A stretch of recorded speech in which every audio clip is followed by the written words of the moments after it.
Tanse, welcome to APTN National News. I'm Creeson Agecoutay. Thank you for joining us. Federal ministers gave us an update this week on the wildfire situation across the country. They added that human-caused climate change is stirring up heat wave conditions, and it is now more likely to produce extreme weather from fires to storms. According to the Minister of Emergency Preparedness, Harjit Sajjan, there are currently 474 active fires burning across the country. 167 are out of control. The above-average wildfire season continues to affect mainly people in British Columbia, Alberta, and the Northwest Territories. Parliamentary Secretary to the Minister of Indigenous Services, Jenica Atwin, said First Nations are experiencing the frontline impacts of climate change, with 80% of their communities at risk. 74 First Nations across the country have been impacted this year. 7 communities are still evacuated, affecting about 9,000 people. The situation was especially difficult in Little Red River Cree Nation, where all communities were evacuated. I know there are some members who had stayed behind with fire and water trucks ready to intervene if needed, and I want to thank them, miigwech. To support their efforts, we sent $15 million in advance payments to their communities. We also provide funding through the Red Cross to support First Nations facing those wildfires. For example, Red Sucker Lake was able to buy generators. A wildfire was dangerously close to their community, and the generator prevented any major power outage. More is being discovered about the unprecedented 2023 wildfire season in the Northwest Territories. According to a recent study, significant amounts of arsenic were released into the air and water as a result of the wildfires near Yellowknife. Researchers are calling the findings surprising and concerning, adding that the results should be treated as a wake-up call. According to a study published in Environmental Research Letters, 4 fires near Yellowknife last year released between 69 and 183 tons of arsenic into the air and water. Just to give you an idea, that's about half the arsenic wildfires around the world emit per year. Those fires were in old gold mining areas. Arsenic is a potent toxin associated with diabetes, cardiovascular disease, various cancers, and infant mortality. It can be transformed by wildfire and released into the environment from the soils that hide it. The report was led by researchers at the Universities of Waterloo and Nipissing. They say more research needs to be done to find out more about its impacts. We are aware as one of the limitations of the study is that we don't have the kind of broad expertise that's necessary to take this to the next stage, which is understanding the implications on human and environmental health. That would require a more diverse team of specialists, not just wildfire specialists, but also ecotoxicologists and biologists and geochemists. An advocate group in Manitoba is helping families, supporters, and the Indigenous community with impact statements for an upcoming sentencing date of a serial killer who killed 4 Indigenous women. The statements are to help Chief Justice Glenn Joyal make his decision in 2 weeks for the sentencing of Jeremy Skibitsky, who was found guilty of 4 first-degree murders last month. With more, here's T.R. Wheatley, and a warning: this story may be distressing to some. I did go to ceremony and I prayed. Roxanne Green is helping this group of support workers turn their words into impactful illustrations. Complete a community impact statement. These community members have supported the families of Rebecca Contois, Morgan Harris, and Mercedes Myron through the trial of serial killer Jeremy Skibitsky. And how they were impacted by the whole case. And so I'm putting them into visuals in the best way that I can that shows the many emotions and feelings that I'm hearing. Skibitsky was found guilty last month of first-degree murder ×4 for Contois, Harris, Myron, and the yet-to-be-identified person given the name Buffalo Woman. The Harris. Green was hired by Giganaway-Namig, or We Take Care of Them All, a committee holding government to task for implementation of the 231 calls to justice from the National Inquiry into Missing and Murdered Indigenous Women and Girls. Sandra Delaron leads the committee. She's traveling the province holding circles like these. And talk about their lack of security in real terms as well as, their felt experience of safety. How has that changed as a result of the Skibberiki trial? Shivers they get when they walk by a BFI bin. During the trial, it was revealed that Skibitsky preyed on vulnerable Indigenous women and that all 4 women were strangled, drowned, and later dumped in garbage bins. Delaron plans to have the drawings shown in court, along with an impact statement report to help Chief Justice Glenn Joyelle when he sentences Skibitsky on August 28th. To be entered into the record that it isn't just, when we have a loss, it isn't just one person or one family that's injured, it's the whole community that experiences the injury. Stanley Lapierre has been supporting the family since May 2022, when news broke about this case. For the families, it's not ever going to be over.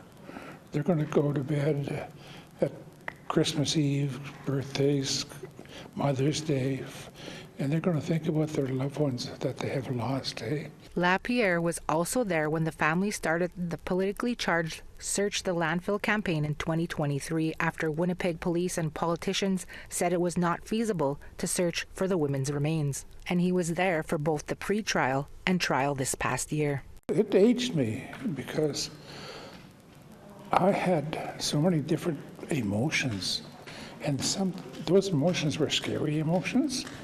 I thought I had healed from those emotions years gone by, but it surfaced when that individual was walking in that courtroom each and every day. Eh? Something that hasn't been lost on Green as she designs the graphic impact statements. The first one was a very dark board. It has a lot of black in it, and the title is kind of just rings in your head when you read it. And the title of that one is called It's a Horror Story, but It's a True Story. And there's an eagle depicted in the picture. Now the most recent drawing, Green says, it shows hope moving forward. Especially in hearing about the news of the Saskatoon landfill search resulted in them finding of the young woman that was missing, gives the community here a sense of hope for these women. And the grieving families who are also hoping for similar success with the landfill search that's expected to start in October. T.R. Wheatley, APTN National News, Winnipeg. It was a rather unusual and haunting sight in one of Vancouver's most touristy areas last week. Remember me, when the sun comes up in the morning sky, there I will be. Lorelei Williams, founder of Butterflies in Spirit, performed from the side of a building about 2 stories up, wearing a red dress and a red cape in front of dozens of surprise onlookers in busy Gastown, Vancouver. The song was Fawn Wood's song, Remember Me. The impromptu performance aimed at honoring the victims and raising awareness of the violence against Indigenous women and girls. The Vancouver-based dance troupe performed the stunt with the help of members of Ariosa Dance Society, who specialize in vertical dancing. Floating through the air represents missing and murdered Indigenous women and girls, their spirits going up, and the 2 up top are the ancestors accepting them. And I don't know if you noticed the cedar boughs, but that was me cleansing as well, cleansing the space. And yeah, I've been practicing all week. I've been okay, but as soon as I saw my butterflies in spirit on the ground, the emotions just got to me. Inmates in Unit 4 at Pine Grove Correctional Centre in Prince Albert, Saskatchewan are on a hunger strike over poor conditions, including overcrowding and unsafe drinking water. The women inmates also say they face discrimination from the guards and want to be able to access their cultural ceremonies and practices. Our APTN video journalist Rachel May spoke to a former inmate whose daughter is part of the hunger strike and is calling for more to be done. While I was incarcerated, when I first got in there, I knew nothing about the system. I didn't know that I could actually speak up for myself. Faith Eagle, released earlier this year, knows firsthand the conditions inmates at Pine Grove face. Eagle has 4 loved ones in the correctional system, including her daughter at Unit 4 at Pine Grove. Eagle's daughter and a few others in Unit 4 went on a hunger strike on August 2nd to push for change, including better health care for sick inmates. They're overlooked like big time, like, oh, you're faking it. Nobody's faking when they're sick. They just want to get help. They want to get the proper medical treatment. Eagle alleges seeing women defecate in common areas, receive inadequate medical care, lack of cultural support such as access to an elder, and being provided unsafe drinking water. And I noticed the water was disgusting. It tasted like sewer. It looked like there was oil, like, you know, when oil and water meet, you can see the residue on it. Eagle hopes the hunger strike will result in guards receiving trauma-informed care training, as many women at Pine Grove are Indigenous. They'll snub you off. They won't look at you. They won't communicate with you. And if you do try to communicate, you're charged. Current inmates at Pine Grove say nothing has changed despite hunger strikes and complaints to staff. Those on hunger strike have no end date in mind. They just want to raise awareness and create change in correctional facilities. Rachel May, APTN National News, Saskatoon. Thank you, Rachel. A new art exhibit in Regina is creating a lot of buzz. We'll tell you more when we come back in about 3 minutes.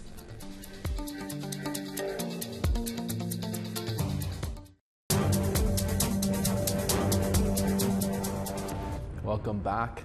A 13-year-old goalie from the Opaskwayak Cree Nation in northern Manitoba is on an exciting journey.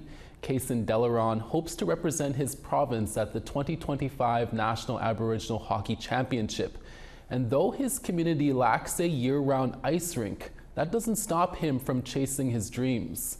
Reporter Sierra Bettens caught up with Creeson ahead of his tryouts for the championship.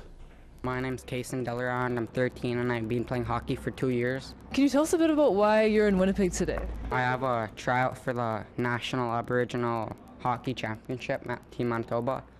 It's a pivotal weekend for Creeson, who comes from the Opaskwayak Cree Nation in northern Manitoba. The 13-year-old goalie is gearing up for 3 days of training and tryouts for the 2025 National Aboriginal Hockey Championships. It starts here at the Pan Am Boxing Gym in Winnipeg. So Creeson reached out. He's a hockey player, so he wanted to just do something off the ice, focusing mainly on conditioning. So boxing is a great sport for that, of course. Hockey is, of course, a very physically demanding sport. It's a contact sport. So boxing kind of has a really compatible relationship, I would say, with hockey. Creeson's home community lacks a year-round ice rink, but the young goalie, who plays for the Paw Huskies, doesn't let that stop him from chasing his dreams. Off the ice, he boxes and plays on Opaskwayak soccer team, keeping him in shape all year. In the summer, the Delarons visit family in Alberta, giving Creeson valuable ice time. It's tough, but we travel to Lloydminster and to go, because we have family there, so we usually stay at their house, and they have year-round ice, so whenever we go there, I usually go on the ice a lot. In April, Creeson participated in CCM's Rising Star Plus Hockey Development Program in Winnipeg. He offers a glimpse of what he's learned about being a goalie. What kind of training goes into, being a good goalie? A ton of training, like agility, speed, tracking the puck, and way more. How do you kind of keep that focus during a game? Don't get discouraged or anything whenever I let a goal in. And then if I make a mistake, just wear it off. If Creeson aces the tryouts, he'll represent Team Manitoba at the 2025 National Aboriginal Hockey Championships in Kamloops, British Columbia. His parents hope his story encourages other young Indigenous athletes living in remote communities to believe in themselves and never give up. Sierra Bettens, APTN National News, Winnipeg. On a medicine wheel, the color red represents Indigenous people, and red also signifies the connection to ancestral bloodlines. Now imagine an art exhibit that combines the color red to a piece of furniture and Indigenous people. It is a reality created by a professional Anishinaabe photographer, Nadia Kwandebens, and her work is currently on display in Regina. Amanda Leader has more in this story.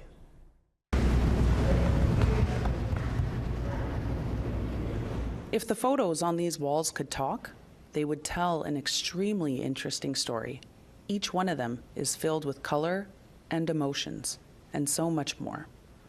Audrey Drever is a fine arts instructor, and she is viewing the works of Anishinaabe photographer Nadia Kwandebens.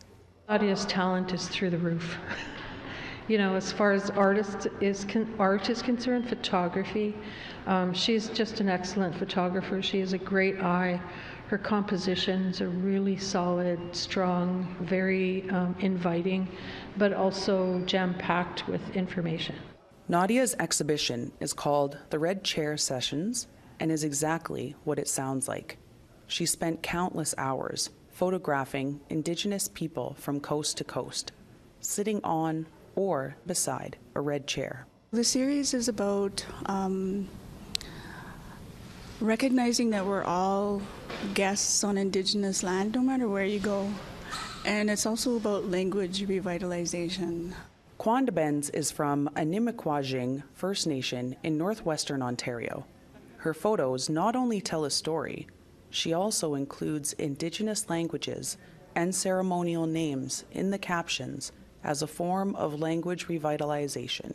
Keeping our languages alive is so important, you know, considering Indigenous history right here, how our languages were stripped, taken from us, right? So keeping those languages alive, this series is also about that. She is the current photo laureate for the City of Toronto, as well as an ambassador for Canon. The Red Chair Sessions are personal for her, and not just about people sitting on a chair. There is a deeper meaning behind each picture. The red chair representing our connection to our ancestors through our bloodlines, and, you know, honoring that connection and what our ancestors had to go through in order for us to even be here today. Those who take the time to view each piece walk away with a sense of awe and wonder. She's telling a story with each and every one of her images, and it's just, I think it's fantastic what she does with art. In this way, it's a refusal of a colonizer's language, using language as tying that information in our language into these portraits. Nadia's Red Chair Sessions is here on display at the Regina Dunlop Art Gallery, Sherwood Village location until October 23rd. This is Amanda Leader in Regina. Great job, Amanda. Indigenous film continues to grow with each passing year. When we come back, we'll tell you all about the new series on Crave, Don't Even. Stay with us and don't even change that channel.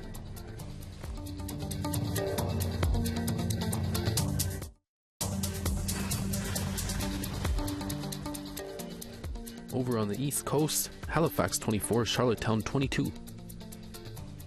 Cartwright 25, Nujuak 19. Saguenay 28, Val-d'Or 30. Toronto 28, North Bay 28 as well. Elliott Lake 29, Big Trout Lake 29.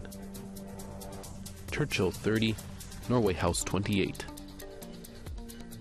Winnipeg 28, Barons River 25. Swift Current sunny and 30, Saskatoon 20. Stony Rapids 31, Buffalo Narrows 26. 31 in Fort McMurray, High Level 28. 24 in Calgary, Edmonton 26. Penticton 30, Bella Coola 19. Dees Lake 20, Fort Nelson 18.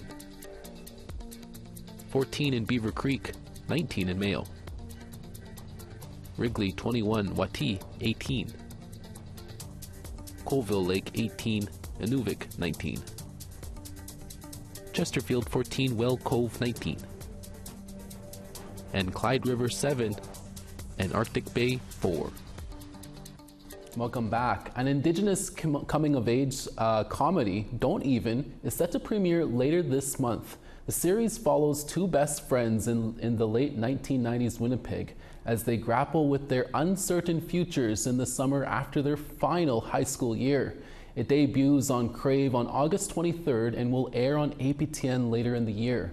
Amber Secowan-Daniels is its creator and showrunner. Our Dennis Ward spoke with her earlier. Amber, thanks so much for joining us and congrats on the new show. Thank you. What can people expect from Don't Even? I think people can expect some big comedy, coming to you straight from Winnipeg, some hometown comedy. How did the idea for the show come about? I was really inspired. I grew up in the 90s, so I was really inspired by the coming of age teen movies that they had at the time. So I watched a lot of these, like Can't Hardly Wait, these kind of Empire Records, and they had this moment with really great 90s teen movies. And I just wanted to sort of update that and make it something that I could relate a little bit more to. Awesome. I also grew up during that time, so I'm super excited that this takes place in the 90s. Don't Even is not your only comedy, of course, that's airing on Crave and APTN. Looks like season 3 of Acting Good is coming? Yes, it is. Yes, it is. You can expect more good times from the folks at Grouse Lake. There's a lot of Indigenous talent working on both shows, in front of the camera and behind the scenes. How would you describe the current state for Indigenous peoples working in the film and television industry? I mean, I think it's a really, really good time. I think in particular for comedy, like the fact that we even have, you know, 2 Indigenous comedies, like that's like, to me in the mainstream, that's not something that you get to see very often. I think it's a really good time, yeah, particularly for comedy. When it comes to Don't Even, what are you hoping the audience takes away? The goal of Don't Even really was, I wanted to make a comedy that had layers and depth. So what I really hope is that people get to see these characters in like a, you know, with the complexity and a really interesting comedy lens through that. So that's what I hope. I understand there'll be 6 episodes, but is this a one-off or something that there's the possibility of returning to down the road? I hope there's more. I hope that we've set up characters that you want to follow for years and years and years. So 6 episodes, not a ton. So you get to meet these really wacky, great, amazing characters. Hope we fall in love with them, and I hope we get to follow their journey and get to know them better.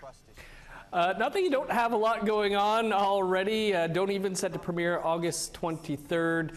And as we said, season 3 of Acting Good is on the way. But any other projects out there that you're hoping to be bringing to the screen? I think I could talk about it. I'm working on a comedy that's based on the Stein-Nose Res kids right now. So I'm very, very excited. That's a project we're currently writing. And we're going to be talking to them momentarily here. Amber, again, congrats. Thanks for talking to us today. We're all really excited for the show and can't wait to see it. Thank you so much. And that's your midday newscast for this Tuesday, August 13th. A reminder, you better start picking up your kids' school supplies soon. Dennis Ward will be here for your evening national newscast in a few hours. Make sure to join us then. From our HQ in downtown Winnipeg, Miigwech, Masicho, hi hi. Thank you for watching. We'll see you again.